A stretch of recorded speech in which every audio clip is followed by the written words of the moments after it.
सर्वत्र गोविन्दनाम संकीर्तनं गोविन्द गोविन्द अन्नाले भगवद्गीता पारायणं தொடருவோம். फर्स्ट चैप्टरல 24 25 26 அப்புறம் 27 28 ओम पार्थाय प्रतिबोधितां भगवता नारायणेन स्वयं व्यासेन ग्रथितां पुराणमुनिना मध्ये महाभारतम् अद्वैतामृतवर्षिणीं भगवतीम् अष्टादशाध्यायिनीम् अम्ब त्वामनुसन्दधामि भगवद्गीते भवद्वेषिणीम् मूकं करोति वाचालं पङ्गुं लङ्घयते गिरिं यत्कृपातमहं वन्दे परमानन्दमाधवम् ॐ श्री परमात्मने नमः. முதல் அத்தியாயத்துல 24 25 26 இந்த ஸ்லோகங்களை ஒரு தரம் பாராயணம் பண்ணிடுங்க. அப்புறம் புது ஸ்லோகத்தை ஆரம்பிப்போம். संजय उवाच एवमुक्तो हृषीकेशो गुडाकेशेन भारत सेनयोरुभयोर्मध्ये स्थापयित्वा रथोत्तमम्. संजय उवाच एवमुक्तो हृषीकेशो गुडाकेशेन भारत सेनयोरुभयोर्मध्ये स्थापयित्वा रथोत्तमम्. भीष्मद्रोणप्रमुखतः सर्वेषां च महीक्षिताम् उवाच पार्थ पश्यैतान् समवेतान् कुरूनिति. भीष्मद्रोणप्रमुखतः सर्वेषां च महीक्षिताम् उवाच पार्थ पश्यैतान् समवेतान् कुरूनिति.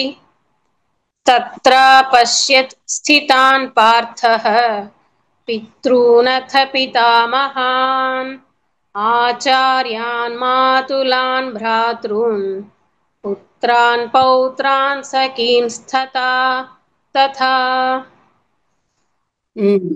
ரைட் தான். இப்போ பித்ருநத பித்ரூல் பித்ரு அதே மாதிரி பிராத்ரு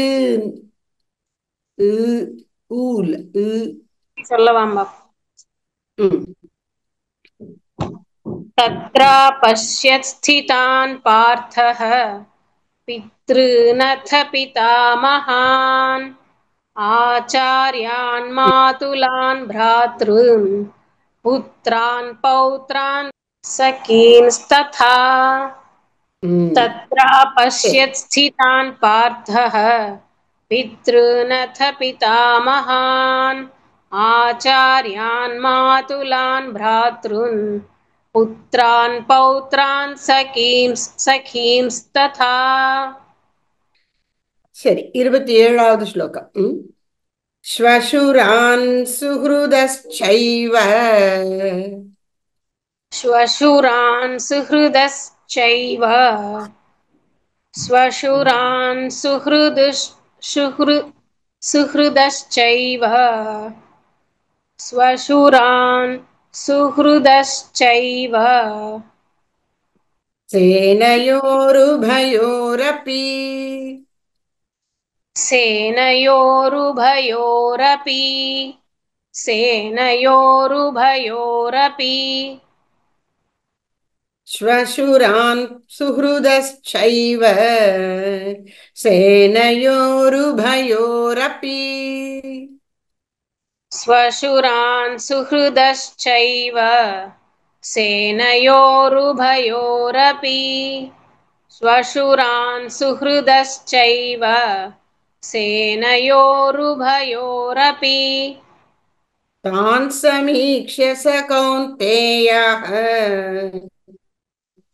तान् समीक्ष्य स कौन्तेयः तान् समीक्ष्य स कौन्तेयः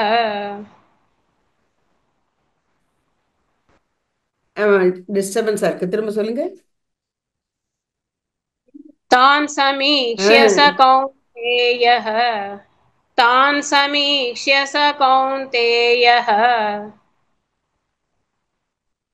सर्वान् बन्धूनवस्थितान्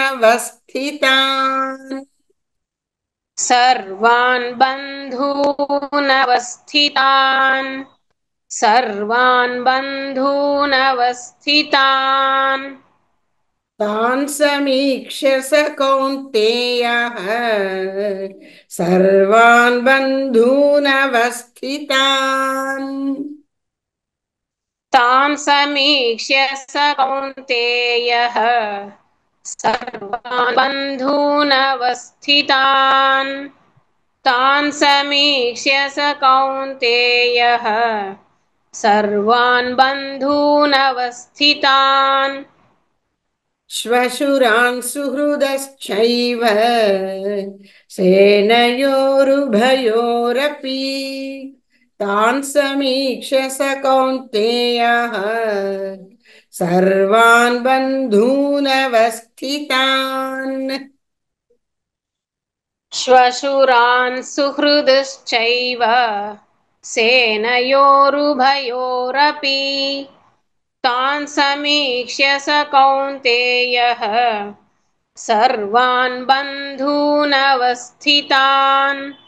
श्वशुरान् सुहृदश्चैव सेनयोरुभयोरपि तान् समीक्ष्य स कौन्तेयः सर्वान् बन्धूनवस्थितान् कृपया परयाविष्टो कृपया परयाविष्टो कृपया परयाविष्टो विषीदन्निदमब्रवीत् विषेदन्निदमब्रवीत् विषेदन्निदमब्रवीत् कृपया परयाविष्टो विषीदन्निदमब्रवीत् कृपया परयाविष्टो विषेदन्निदमब्रवीत् कृपया परयाविष्टो विषेदन्निदमब्रवीत् अर्जुन उवाच अर्जुन उवाच अर्जुन उवाच दृष्ट्वेमं स्वजनं Krishna can you repeat it, Amma? यस् दृष्ट्वेमं स्वजनं कृष्ण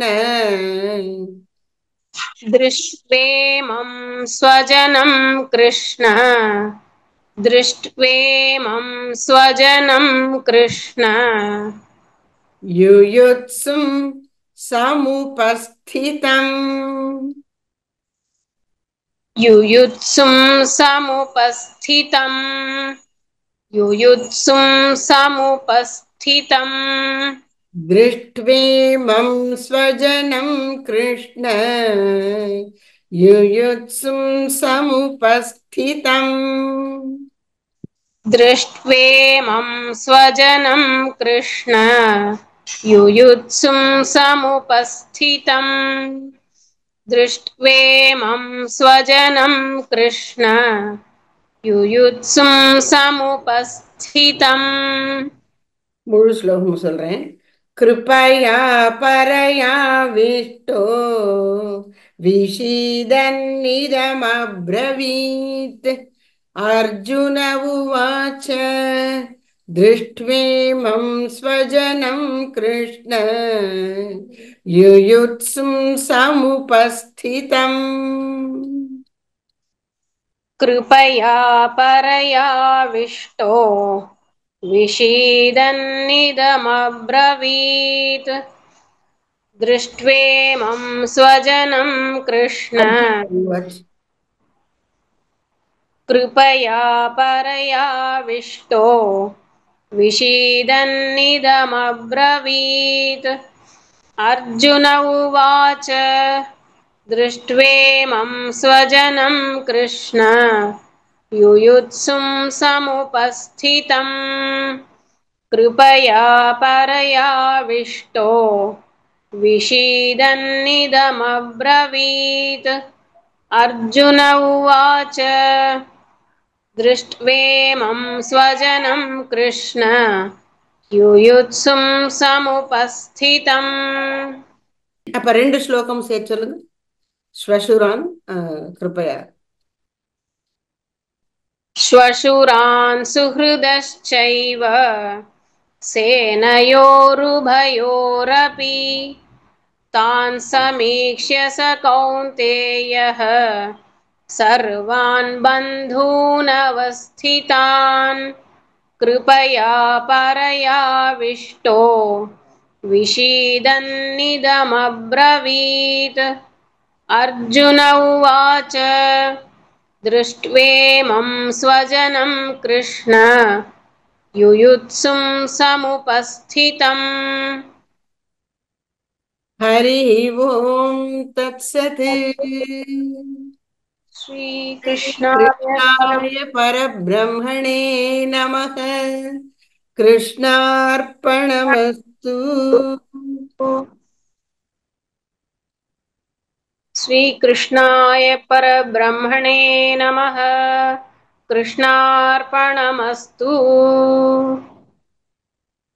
பேச ஆரம்பிக்கிறான். அவனுடைய மன குழப்பத்தையும் வருத்தத்தையும் சோகத்தையும் வெளிப்படுத்துகிறான். எதிர்க்க பீஷ்மர், துரோணர், துரியோதனன் இவர்களையெல்லாம் பார்த்த போது அதர்மத்துக்கு துணை போனவர்கள் அப்படிங்கிற எண்ணம் வராம என்னுடைய சொந்தக்காரர்கள்லாம் இங்க இருக்காங்களே, ஏற்கனவே நிறைய லிஸ்டே கொடுத்தான் இல்லையா, தத்ரா பஷித் சிதான் பார்த்தக பித்ருனத பிதாமகான் ஆச்சாரியான் மாதுலான் பிராத்ரூன் புத்ரான் பௌத்ரான் சகீன்ஸ்ததா, இப்படி தந்தையரையும் பாட்டன்மாரையும் ஆச்சாரியர்களையும் மாத்துலரையும் அண்ணன் தம்பிகளையும் மக்களையும் பேரர்களையும் தோழர்களையும் பார்த்தான். அப்படி அங்க இருக்கிறவங்கள யார் யார் தனக்கு என்ன உறவு அப்படிங்கிற எண்ணம் தான் அவனுக்கு மேலோங்கி நின்னது. அப்படி அந்த உறவுகளை நினைச்ச உடனே அவன் ரொம்ப அன்பு நிறைந்தவன். ஒரு வீரனா இருந்தாலும் கடினமான சித்தம் இல்லை அவனுக்கு. அதனால அவன் மனசு இளகி வருத்தப்பட்டு கிருபையா பரையாவிஷ்டக, பெரும் மன இரக்கம் அவனுடைய உள்ளத்துல குடிகொண்டு அவனை அப்படியே இளகி போக செய்து என்ன அவனுடைய உறுதியெல்லாம் இழந்து வருத்தப்பட்டு அவனை பேச வைத்தது. அப்படி அவன் பேசினான். பேரிரக்கம் படைத்தவனாய் அவன் பேசலானான் அப்படின்னு அவர் பேச்சுக்கு ஒரு அறிமுகம் கொடுத்து வச்சிருக்காங்க இந்த பாட்டுல, இந்த ஸ்லோகத்துல. அவன் என்ன சொல்றாங்கிறதுல பாதி வரிதான் இருக்கு, அடுத்த வரிகள்ல அப்படின்னு நிறைய வருது. கிருஷ்ணா, போர் புரிதற்கு கூடியுள்ள உற்றாரை பார்த்து பார்த்து எனக்கு என்ன பண்ணுகிறது அடுத்து சொல்ல போறான். என் உறுப்புகள் சோர்வடைகின்றன, வாயும் வறள்கிறது, என் உடலில் நடுக்கமும் மயிர்ச்சிலிப்பும் உண்டாகின்றன அப்படின்னு நிறைய சொல்ல போறான். அப்படி அவன் தன்னுடைய உணர்ச்சிகளை கொட்டுகின்றான் இனி வரும் ஸ்லோகங்களிலே. ஹரி ஓம் தத்சத். ஸ்ரீ கிருஷ்ணாய பரபிரம்மணே நமः. கிருஷ்ணார்ப்பணமஸ்து.